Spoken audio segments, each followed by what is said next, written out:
Olá, turma. Eu sou a professora Márcia Marinho e hoje nós vamos iniciar a nossa primeira videoaula da disciplina de Ciências Morfofuncionais do Sistema Tegumentar, Reprodutor e Locomotor. Esse tema que nós vamos tratar hoje está na unidade 1, que fala do sistema tegumentar e esquelético, especificamente da seção 1.1.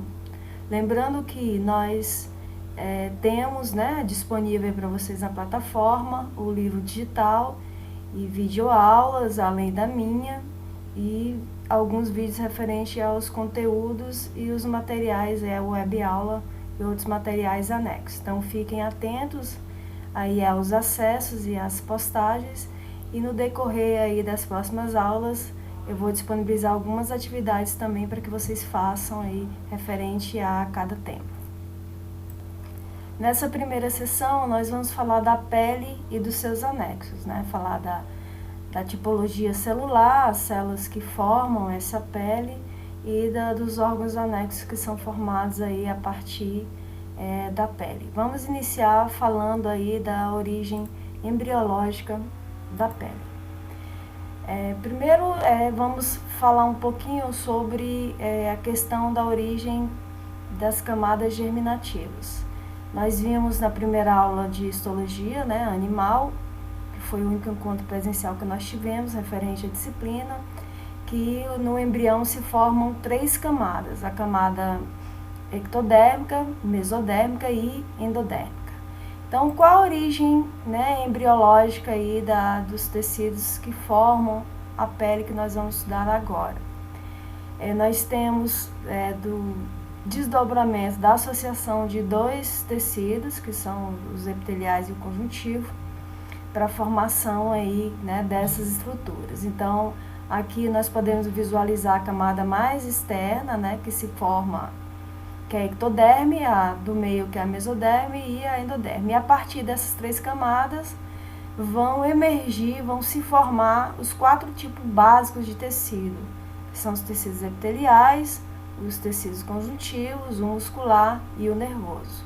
E isso é uma revisão do que foi visto no nosso primeiro encontro, Então, aí retomando a parte da embriologia da formação desses tecidos. Em relação à pele, primeiro, por muitos autores, a pele é considerada como o maior órgão do corpo humano, e por outros não é considerada um órgão.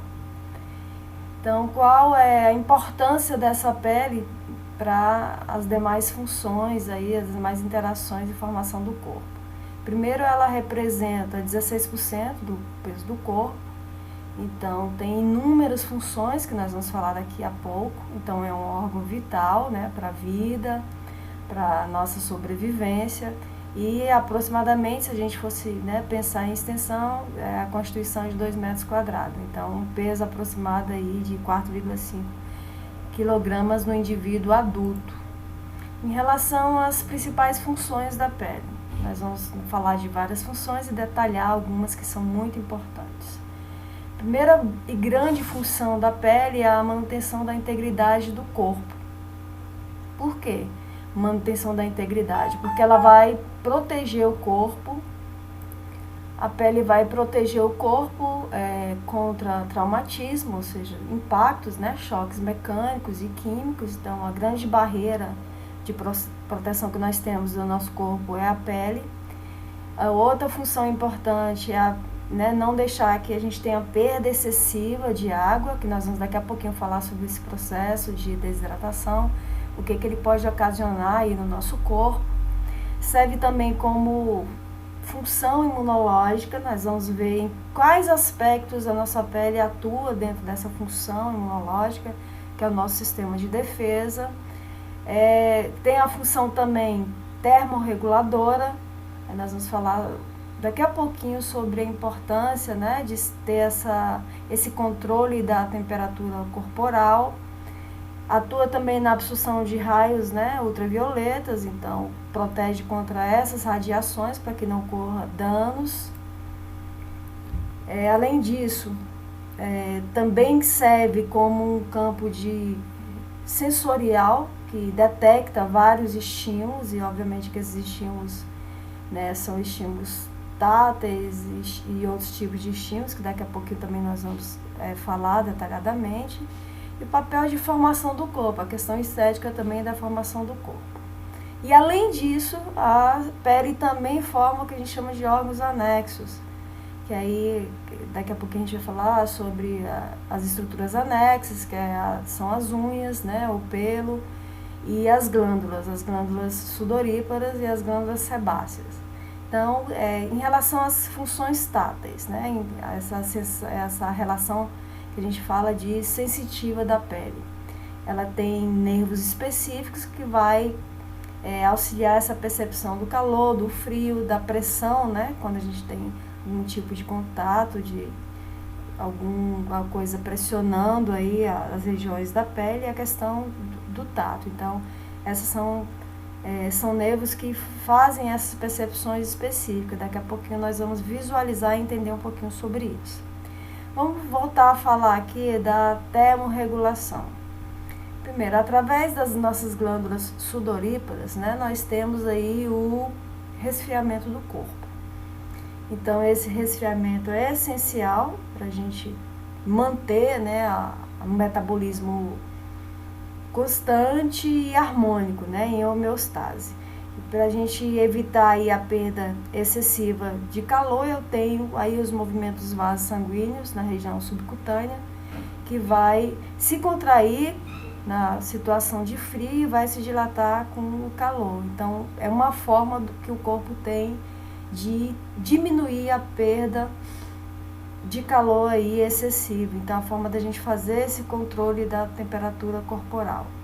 Em relação aos folículos pilosos que tem o músculo, por exemplo, quando você tem lá, você fica arrepiado por alguma situação, né? Esses músculos vão possibilitar que esses pelos fiquem eretos através da sua ação numa situação específica de frio ou, né, de alguma situação que você passe aí que tenha essa sensibilidade sendo aguçada. Em relação ainda à termorregulação, primeiro vamos lembrar que as glândulas sudoríparas são glândulas que a gente chama de exócrinas. O que são glândulas exócrinas? É que lança substância para fora do corpo. Então, as glândulas sudoríparas vão lançar suor aí, secretar suor para fora do corpo. E vai, com isso, reduzir aí a temperatura superficial do corpo. Em relação à presença de tecidos adiposos, essa gordura, né, que tem na pele vai servir de proteção contra o frio e, obviamente, vai servir também para reserva de energia, em alguns animais mais, em alguns animais menos, mas na gente também serve como reserva energética. Em relação à defesa, a questão imunitária da pele, de que forma que a pele vai atuar nesse sistema imunológico? Primeiro, nós temos um exército, né, que são os leucócitos, e esse exército ele está presente lá na resposta específica de uma situação que seu corpo está passando e que ele tem que se defender. Por exemplo, um linfócito, né, que vai dar uma resposta específica, que ele vai agir especificamente para aquele agente estranho, chamado de antígeno, que está ali invadindo, né, o seu corpo. Por isso que a gente fala que é uma resposta específica. E, além disso, nós temos células também na pele que servem como células apresentadoras de antígeno, chamado de células de Langerhans. O que isso quer dizer, apresentadora de antígeno? Essas células vão posicionar o agente estranho e apresentar até os linfócitos, que são as células que vão fazer a defesa referente a cada tipo de antígeno que está invadindo seu corpo. Por isso que são chamadas de células apresentadoras de antígenos. É como se uma célula chegasse como soldado, pegasse esse invasor e levasse lá para ser combatido para uma célula específica de combate. Em relação aos mastócitos, que também estão na região aí, né, da pele, vai servir para se envolver em reações alérgicas e lutar contra parasitas, e qualquer tipo de parasita, né? Qualquer tipo de parasita que está se hospedando aí no seu corpo e pode provocar danos e lesões aí nas regiões. Ainda falando do sistema imunológico.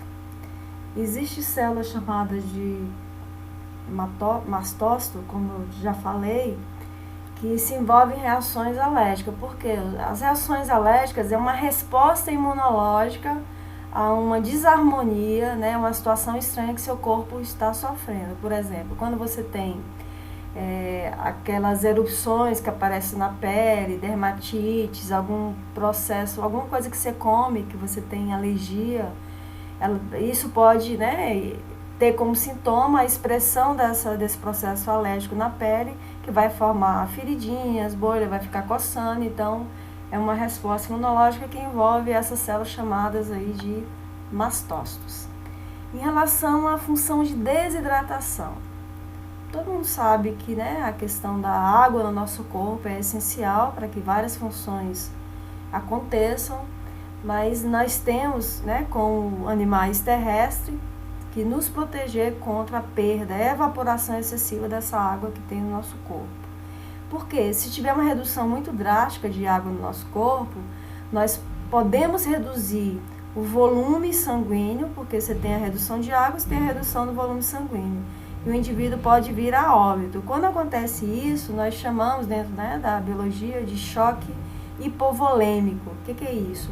Hipo é de baixo e volume de volume. Então, a redução do volume aí de sangue, né, causando aí a morte para alguns indivíduos. Então, por isso que nós temos que ter um processo de proteção contra essa perda excessiva de líquido, senão toda a água que tinha no nosso corpo ia rapidamente se evaporar. Então, nós temos, né, uma composição dessa pele, que nós temos componentes proteicos que evita que essa desidratação excessiva aconteça. Agora vamos falar mais um pouquinho sobre esse processo de, né, desidratação. De que forma que a pele faz isso, que a gente evita, né, essa saída excessiva aí de água. Nós temos algumas junções celulares. O que são junções celulares? São especializações, né, das estruturas celulares para dar coesão entre as células da epiderme, então aquelas que fiquem mais próximas, mais unidas, para evitar a perda excessiva aí de água. Em relação à parte da superfície da membrana, nós temos uma camada, uma parte que ela é lipídica, que é composta de uma gordura, que vai impedir a saída de água. Então, com essa ruptura aí, quando você impede a saída de água, você evita também que aconteça a perda excessiva de água. Outra função importante da pele são as funções metabólicas. O que isso quer dizer? Lá na pele nós temos a produção de algumas substâncias. Por exemplo, a produção de vitamina D. Por isso que fala que a gente, né, tem que ir pelo menos 15 minutos por dia, no período que é possível, né, que não tem perigo, não causa danos à pele, a gente ficar exposto pelo menos 15 minutos por dia para que essa produção de vitamina D aconteça. Porque a vitamina D nós sabemos que está intimamente associado com o metabolismo do cálcio. E o cálcio tem a ver com a saúde óssea. Então, se você reduz a quantidade de vitamina D no corpo, você afeta o sistema imunológico, você afeta a saúde dos seus ossos. Então, e tem algumas doenças também que já foi comprovado cientificamente que quando você tem por longos períodos a ausência de vitamina D no quantitativo suficiente para o corpo, você potencializa a predisposição para que várias doenças aí acometam o seu corpo. Então, é uma questão realmente de saúde pública. Em relação a outra função metabólica, é o processo que nós chamamos de melanogênese. O que é isso? É a formação de uma proteína chamada de melanina.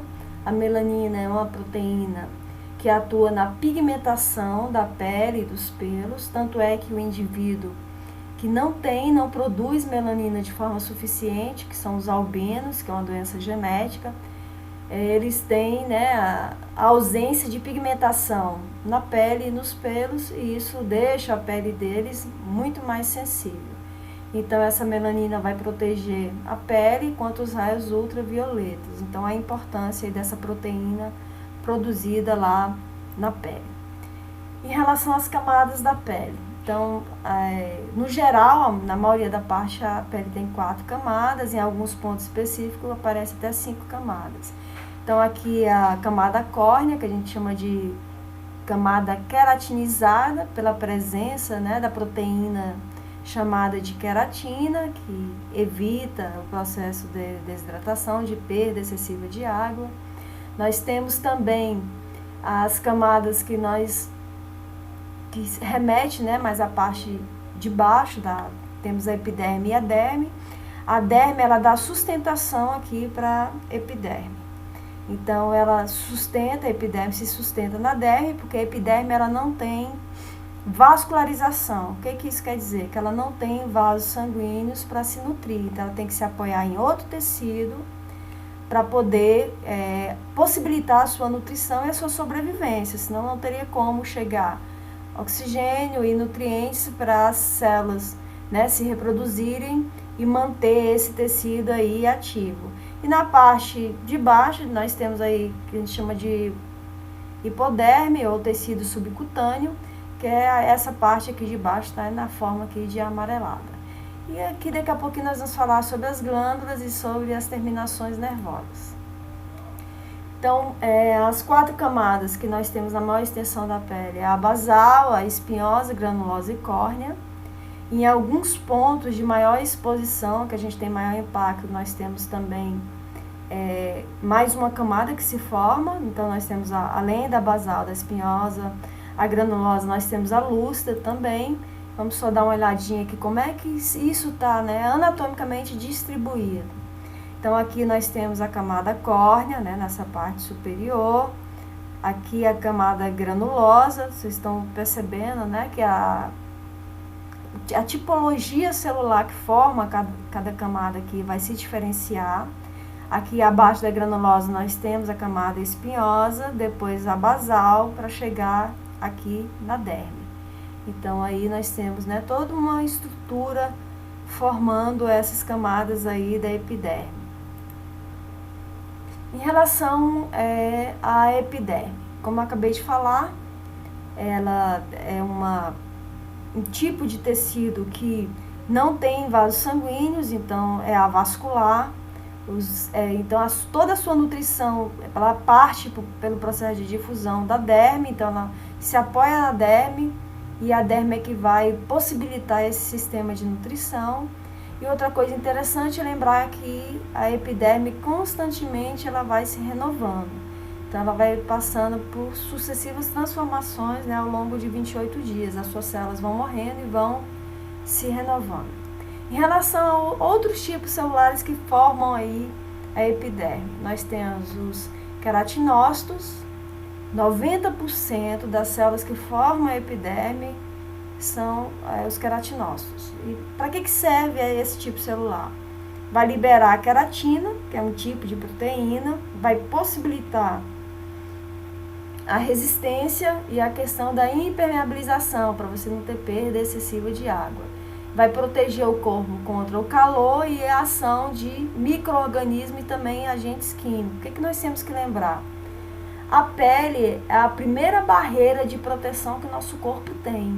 Então, né, dentro das barreiras imunológicas, é a primeira barreira natural que o nosso corpo tem para se defender. O segundo tipo celular são os melanócitos. Então, aqui compõe 8% somente, né, das células epidérmicas. E qual a função dos melanócitos? Produzir a melanina, então vai liberar a melanina, que vai servir para todo o processo de pigmentação da pele e vai proteger aí o seu corpo contra os raios ultravioletas. Então, vai pigmentar e, ao mesmo tempo, fazer a proteção do corpo aí contra os raios ultravioletas. Em relação às células chamadas de Langerhans, tem uma pequena quantidade, mas também atua no sistema de defesa. Então, essa defesa é contra agentes microbianos que pode invadir e causar problemas aí na sua pele. E o último grupo, que são as células de Merkel, que também tem pequena quantidade, que vai atuar na parte que a gente chama de sensorial da questão tátil. Então, né, nas percepções aí sensoriais. Em relação à derme, segunda camada, né, que forma aí a nossa pele, é a derme. Então, como nós acabamos de ver, além de sustentar, né, de possibilitar a nutrição, a derme, ela dá a sustentação da epiderme e possibilita, né, a sua nutrição. Além disso, ela produz também colágeno e elastina através de células chamadas de fibroblastos, que vão possibilitar toda a sustentação do tecido. É por isso que tem muitos cosméticos aí à base de colágeno, né? Porque o colágeno ele tem a ver com a sustentação da nossa, a firmeza da nossa pele. À medida que a gente vai envelhecendo, isso vai se reduzindo. É por isso que, né, vai ficando tudo cai, né? Em relação às camadas que formam a derme, nós temos a papilar e a reticular. Então, em relação à epiderme, nós temos que lembrar que dentro dela se localiza os vasos sanguíneos, que eu acabei de falar, que nutrem a epiderme. Além disso, tem os vasos linfáticos, tem os nervos e os órgãos sensoriais.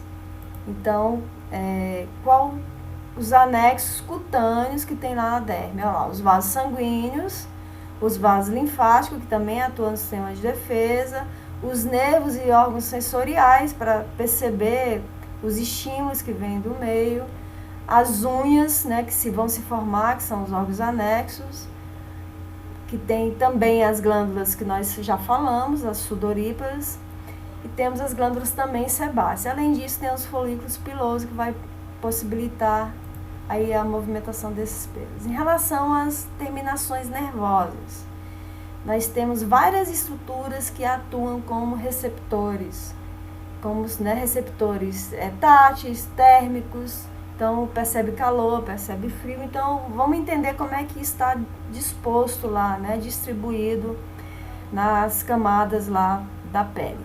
Nós temos os terminais de Ruffini, que são receptores térmicos de calor.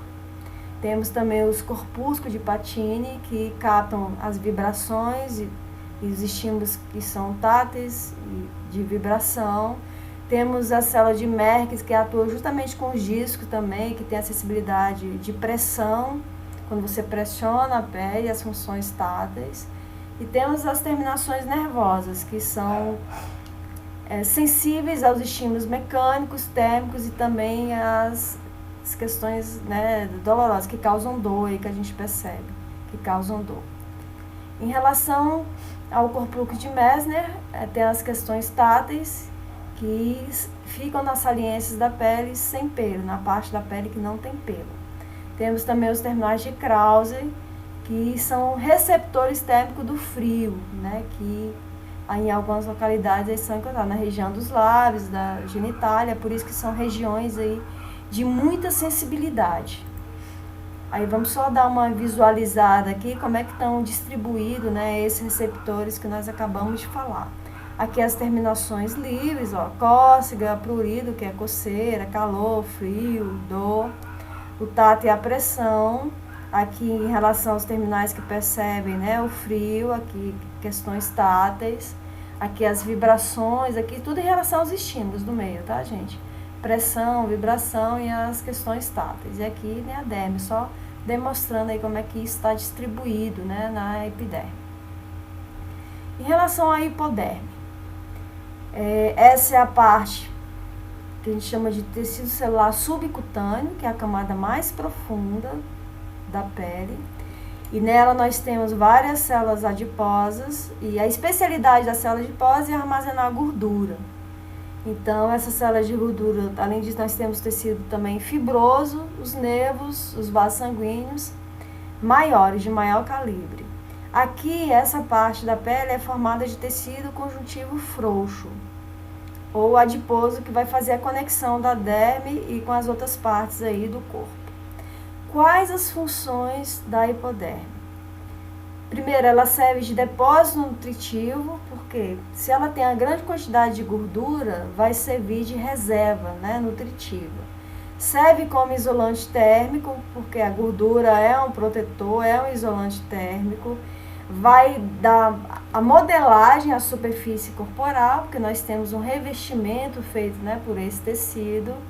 vai servir de reservatório de energia, né? Se a gente lembrar dos animais, por exemplo, hibernantes, tem uma grande camada dessa hipoderme, porque onde ele pode armazenar uma grande quantidade de energia para ficar longos períodos aí sem se alimentar.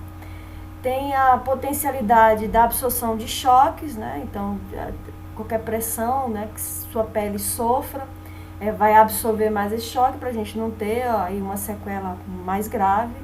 E também vai atuar na fixação dos órgãos, porque, né, é uma parte também aí de revestimento. Em relação às lesões, fechando aqui a nossa primeira videoaula, se sua pele sofrer algum tipo de lesão, de que forma ela pode fazer a reparação e a cicatrização? Nós sabemos que esse processo de reparação e cicatrização celular é um processo natural do nosso corpo, mas existem alguns fatores que vão interferir na agilidade, na eficiência dessa reparação e processo de cicatrização. Primeiro, se o indivíduo tiver alguma infecção, então algum processo inflamatório, infeccioso, vai atrapalhar a agilidade, né, o acontecimento desse processo de reparação da lesão. Se ele tiver um processo de hiperatividade também celular, metabólica, também isso pode acontecer. Se ele tiver uma doença crônica, como a diabetes, que afeta todo o processo de cicatrização, também vai afetar. Se você estiver tomando um medicamento que altera a condição sua imunitária ou deixa alguma resposta mais lenta, também vai alterar. Se você tiver uma defesa imunológica muito baixa, também vai tornar mais lento esse processo. Em relação à idade, quanto mais jovem o indivíduo, melhor é a resposta em relação à reparação celular, ou seja, a regeneração celular acontece, obviamente, de forma mais eficiente nos indivíduos que são mais jovens. Claro que nós sabemos que à medida que nós vamos envelhecendo, o nosso metabolismo ele vai se tornando menos eficiente. Se ocorrer a diminuição da oxigenação também dos tecidos, ou seja, a dificuldade de levar oxigênio, né, e retirar aí o CO2 dos tecidos, vai impedir também que esse processo de reparação seja rápido e eficiente. A questão nutricional, ou seja, os vasos sanguíneos têm que estar em pleno funcionamento, né, funcionando dentro da sua normalidade, para que esse processo seja mais rápido, porque reparar tecido está diretamente relacionado à formação de novas células. E para se formar novas células e para irrigar esses tecidos, eu preciso ter um sistema de vascularização rápido, eficiente e funcionando bem para que tudo aconteça dentro da sua normalidade. Então, gente, hoje se encerra a nossa primeira videoaula e até a próxima.